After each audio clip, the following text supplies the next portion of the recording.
Welcome Marist Fencers to another episode of Virtual Marist Summer Camp. In this installment of Medieval Longsword, today we're going to talk about footwork, which is the foundation of any martial art or any sport. We're going to talk about how to hold a sword, and we're going to talk about how to cut with the sword. First step is our stance. So I want you to stand forward, feet about shoulder width apart, and then we're going to take, this is if you're right-handed, you're going to take your right leg and move it back just to the rear of the heel of your left foot. And then you're going to take that right foot and you're going to turn it outward at about 45 degrees, and then you're going to go and sink into a comfortable stance. This is our normal stance for, again, if you're right-handed. If you're left-handed, you would reverse that. So without a lot of further ado, you have to learn how to move in this stance. So the reason this is good is that I'm balanced front to back and also side to side. I want to have my feet separated front to back and side to side. You don't want to get your foot tucked in behind here, because you might be stable front to back, but you're now unstable side to side. So you want to have a good base in both directions. And as far as moving then, our first move, a simple move, is an advance. I take my foot, my left foot, and I move it about a foot, and I bring that other foot up behind me. And to move backwards, we call it retreat. I always start with the direction I'm moving, so I take my rear foot, I move it back about a foot, and I pick up my right foot and move it in place. The whole idea is to do this without shortening or widening your stance. So you want to take the same amount of space with each step. So it would be advance, retreat, advance, advance, retreat, retreat, retreat. So you can see I'm still in the same position I started with. My knees are bent, my weight is forward about 60% on my front leg. This is the same whether you do, if you're left-handed, it would be the same in reverse. So this takes a lot of time to go advance, advance. Advances and retreat are for small movements if you're trying to increase or decrease the distance between your opponent. Sometimes you need to get out or in to measure very quickly. Measure is what we call the distance between us. So if I want to do that quickly, I do what we call passing forward. My back foot is going to pass my front foot. I'm going to pass here, and that now my rear foot points out a little bit. This is called pass forward.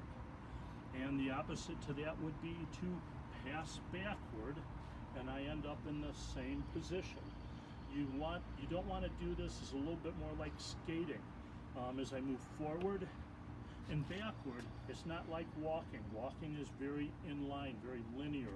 This is a little bit more like shuffling or skating, where I move pass forward, pass forward, pass backward, pass backward. When we work in camp, we'll work a lot more on that. We have drills to do that. Suffice to say, for right now, this is what your foundation will be. And when you move, if you're practicing things, try and stay in this stance. That's about all I'm going to say about that right now. We're going to move along to how to grip a sword. So this is not a hammer. So basically, you want to take the sword edge on, have your thumb extended, and the side of the sword fits right into the V here. It's not a hammer grip. If you'll see, it's not like I'm holding a hammer. It's a little bit more of an angled grip. So that V is behind the cross guard, and I curl my finger right in front of it. You don't want to be this close, because then your thumb is engaged, or in some cases your finger. You want to keep those well in back of the cross guard. Its main purpose there is to protect your hand from any cuts. So that's your forward hand again if you're right-handed. The left hand is going to go down around the pommel. If you can see here, I grip them loosely. It's not a death grip. If you grip it really, really hard, it's hard to move your muscles quickly. So you want them firmly but lightly in place. This is not baseball, so your hand will never be up against the back. You get a lot of leverage and motion with just your hands. I can do a lot of movement of the sword without even moving my arms, just by using that lever. I don't have that leverage from in here, so the hand will always be back around the pommel. Okay, so standing, taking a nice stance. We have our grip. Then I take the sword. Again, the true edge will be the side facing my opponent along my knuckles. The false edge is back by your thumb and facing you. So in my natural stance, I take the sword and I bring it up to my right shoulder. This is called guard of the woman. The guards, there are 12 basic guards. We add a 13th that Fiore talked about. They are all in his manuscript. We're not going to go into all of them. That's a lot of material, but we're going to use the basic guards that you need to cut. The cuts are starting, mid, and end points of a cut. The first guard I've showed you is guard of the woman. This is the right-handed guard of the woman. The next one is going to be long guard. So your hands are about mid, chest high, and your arms are extended. You got a little bit of bend. The point is slightly up, should be pointed toward the eyes of your opponent. This is called long guard. And then finally, we have boar's tooth, where it sinks in, so the pommel will be back by your left hip, and your arm relaxes the point slightly downward. And so if you look at these all in continuation, this is a cut. So boar's tooth, again, in this era, many of the guards were sort of descriptive more than names. So boar's tooth, it resembled a boar's tooth. Long guard is self-explanatory. I don't know if there is a good reason for it being called woman's guard, but in the Italian school, according to Fiore, this is called woman's guard. The one thing you want to remember, so those are the three basic guards that you're going to need to cut. And then we're going to go a little bit into how to cut.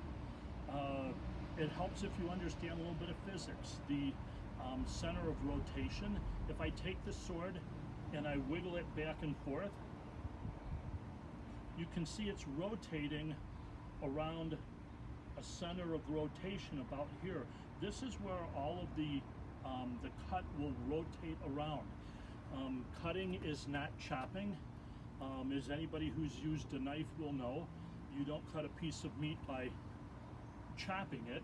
You cut a piece of meat by sawing at it. So it's very, very important to think of, when you cut, do not think down. You're not cutting down, you're cutting out. That top hand is going to push forward, like in a punch almost. So from here, drop my hands, and I rotate the sword about that middle. The point will come forward into long guard. So this is called a half cut. So from woman's guard to long guard, this is a half cut. And you can see the sword is rotating about that center of rotation. So drop your hands and push the point forward. The sword always leads the body.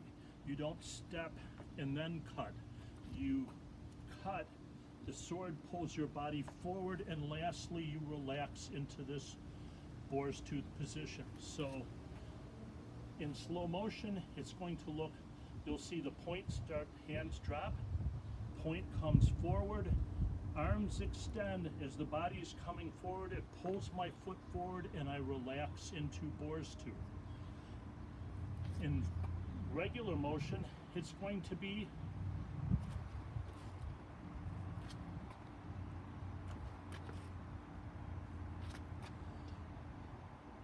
it would be the same. If you're a lefty, you're going to reverse the grip. Your left hand will be on top, your right hand will be on bottom. One other thing is that we don't change grips in the middle of a fight. If you're right-handed, the right hand will always go on top, the left hand will always go on the bottom. We won't talk a lot about it right now, but there's a whole series of guards. I'm right-handed, I can do that same cut from the left.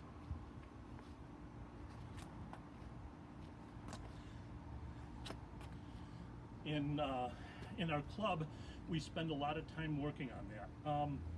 I think that's going to be enough for right now. This is where the dowel rod comes into a lot of use, is that if you have some sort of dowel rod or broomstick or something, go outside and practice. Start in slow motion. The point leads, come forward and let it pull the body and relax, and work on doing that slowly. And then slowly pick up your speed with that until you can do that comfortably. Again, if your motion is downward, if you see that point of rotation going down, you're going to chop into the ground. It's the punch. It's going to rotate around there, and then the point will come forward. And finally, I guess we'll take a moment to say, at the start and end of all our lessons, or all that we do a salute in. So since we're outdoors and we're finally working with the sword, we're going to talk a little bit about the salute. So the sword is going to go on my left hand side. I'm going to grab with my right. I'm going to draw straight out. I bring the cross guard up to my face, and I step away and I salute you. So that is our second installment of Virtual Marist Summer Camp. Medieval longsword version. I hope you enjoyed it. It takes a lot of practice to be good at it.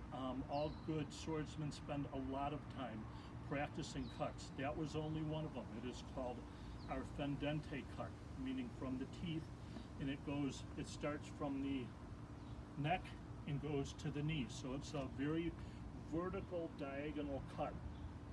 There's also horizontal cuts and rising cuts. We're not going to go into that today. Like I said, we all spend a lot of time going through cuts and in and out of guards. So that's a good place to start with for you guys if you want to practice that basic fendente cut. Enjoy it. I hope you have fun with it, and we'll explore then from that. We're going to explore some basic attacks and defenses in our next couple of installments. Have a good time. Again, I salute you. Thanks for joining us.